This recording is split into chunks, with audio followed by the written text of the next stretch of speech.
welcome students to Grow with Biology. Today we'll talk about plant cell. Now each and every cell, being a prokaryotic cell or a eukaryotic cell, an animal cell or a plant cell, has its own importance in its structure. Now when we talk about plant cell, it also has its own importance, and specifically due to its importance the structure is so. Now what are the major functions of its structure? There are four major functions. First is gaseous exchange in the leaf. The leaves has the potential to exchange gas with the atmosphere. Second is water conduction.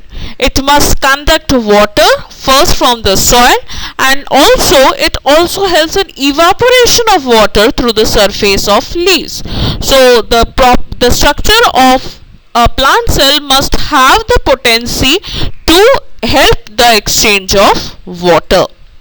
Third important property is they have the main property of photosynthesis, means plant prepare food with the help of the property known as photosynthesis. And fourth important is ionic transport also is carried out in the plasma membrane. So these are the four basic structural properties which a plant cell have. Now when we talk about a plant cell, the size of a plant ranges from less than 1 centimeter to 100 meters. So there is a very diversification in the size of a plant. What are the properties of a plant? First important property is that they are solar collectors, means they collect the sun energy. Solar means sun, and they collect the energy from sun. So when they harvest the energy of sunlight, they convert it to chemical energy, and this chemical energy is stored in the form of bonds while it synthesizes the carbohydrate. You all know that plants uses carbon dioxide and water and synthesize carbohydrate. In this reactions, it requires the energy, and that he gets from the solar cells, that is the sunlight. Next important property is they are non-motile. Non-motile means they can't move, but still they have movement.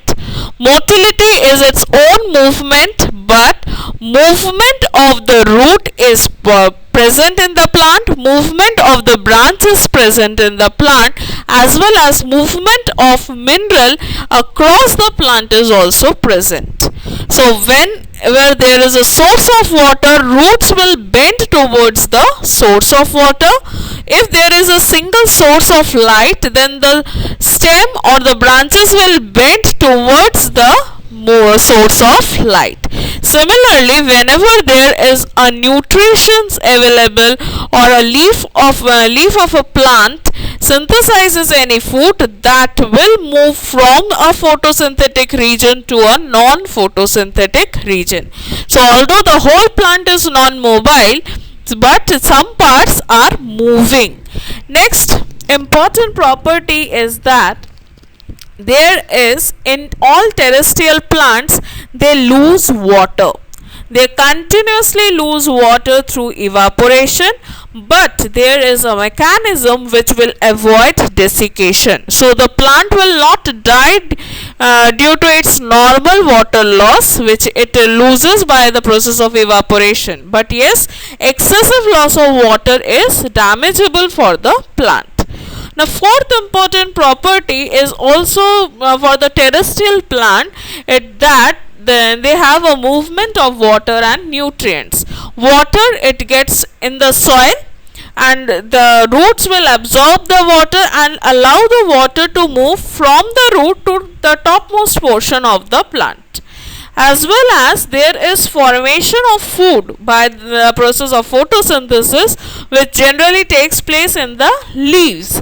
So from that photosynthetic part, the food is moved towards a non-photosynthetic part.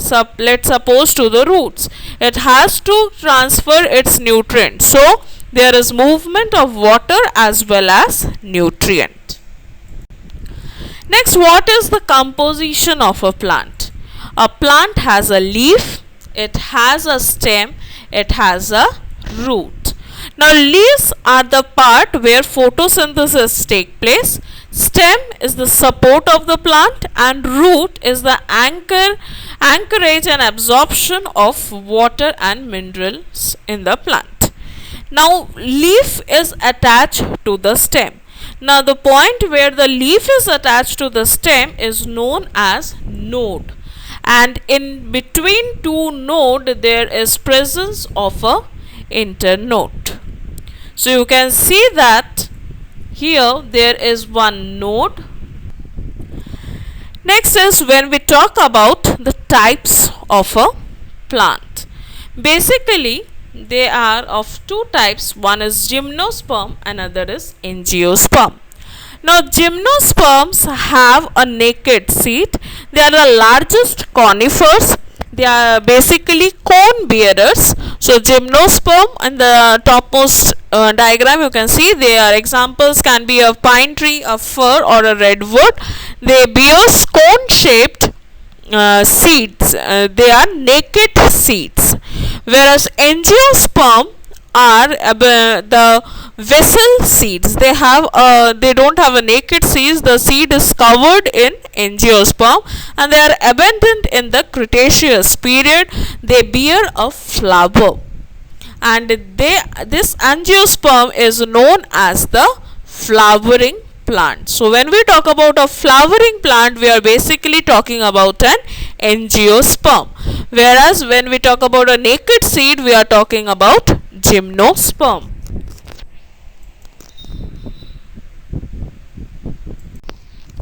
Next comes the cell wall. Now plant has two types of cell wall, primary cell wall and secondary cell wall. And thus due to the cell wall, they are very thick and they provide a rigid support to the plant cell. So the plant development depends on the pattern of cell division and cell enlargement, because there is a presence of cell wall, and between two cells there is an interconnection that is through the middle lamella. Now when we talk about the cell wall, the primary cell wall is very thin, which is less than 1 micrometer, and it is present in young and growing cells, whereas secondary cell wall, it is thicker and stronger, and it also has lignin. Now what is the special property of lignin? Lignin gives the basic strength to the cell, and lignification is required for the plants to grow vertically above the soil and to colonize in the land. So for a cell to colonize in the land and to grow in height up against the gravity, they require lignification. If we talk about a bryophytes, they does not have secondary cell wall, so they don't have lignification, so they are unable to grow more than few centimeters above the ground. So you can see the diagrams of liverwort, hornwort and mosses. They comes under bryophytes, which does not have a secondary cell wall, so they don't rise very high above the ground level or the land level. Next we talk about meristem. There is a primary growth and a secondary growth, as well as there is a apical meristem as well as an axillary meristem. Now when we talk about apical meristem, it is present in the tip of the stem and the root. There are intercalary meristems and lateral meristems. This type of meristems are present in the vascular cambiums or cork cambium. They are the secondary type of growth which helps in the formation of increasing the width of the plant. And when we talk about the tissues, there have dermal tissues, ground tissues, and vascular tissues. Outermost layer is that of a dermal tissue, and the innermost, which has a xylem and phloem, is known as the vascular tissue. In between that, it is known as ground tissue. So this is basic about introduction or a basic concept about a plant cell. Now plant is a multicellular organism. It is a eukaryotic cell. When I say it is eukaryotic, means it will have all the cell organelles present in it. It is a cellulosic cell wall. It has cellulose present in its cell wall. The plasma membrane is similarly made up of phospholipid bilayer. The plastids, which is specific for the chlorophyll containing cells, have a glycosyl glyceride. This is very specific, that plastids has glycosyl glyceride. Now this means that the head group, which is without a phosphate group, contains galactose, digalactose, and sulfated galactose. So plastids have glycosyl glycerides. This glycosyl glyceride is a type of fatty acid where the head group is without a phosphate group and the head has galactose or digalactose or sulfated galactose. Then there are central vacuoles. Vacuoles have a vacuolar membrane. It is also known as tonoplast, and vacuoles contain water and solutes. There is presence of chloroplast, which has plastids, thylakoid, the terms are associated with chloroplast are plastids, thylakoid, granum, stroma lamellae, and we have a separate video on chloroplast. You can stay tuned for that. There are presence of microbodies, which include peroxisomes and glyoxysomes. They are the metabolic roles in leaves and the seeds. And one important properties is that plant have oleosomes. Now what are these oleosomes?